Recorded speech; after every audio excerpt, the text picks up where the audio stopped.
સમાચાર નવસારીથી મળ્યા છે કે જ્યાં જલાલપુરના દાંડી સ્મારકના કર્મીઓની હડતાળ, 200થી વધારે કર્મીઓને પગાર ન મળતા મુશ્કેલીમાં મુકાયા. ડિસેમ્બરથી ફેબ્રુઆરી માસનો અડધો પગાર ન મળતા આંદોલન. પ્રવાસન વિભાગે સ્મારકના સંચાલન માટે આપ્યો હતો કોન્ટ્રાક્ટ પૂર્ણ થતા પ્રવાસન વિભાગ એજન્સીને નથી કરી ચૂકવણી. પેમેન્ટ ન આવ્યું હોવાનું કહી એજન્સીએ કર્મીઓનો પગાર અટકાવ્યો.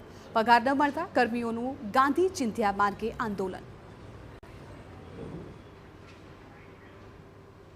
કંપની દ્વારા અમને આ પગાર ચૂકવાયો નથી. અમે આગળ રજૂઆત કરી હતી ઓફિસ ઇન્ચાર્જને, અને ઓફિસ ઇન્ચાર્જ દ્વારા એમડીને રજૂઆત કરાઈ હતી કે અહીંયાના શ્રમિકો પગાર માટે કહી રહ્યા છે.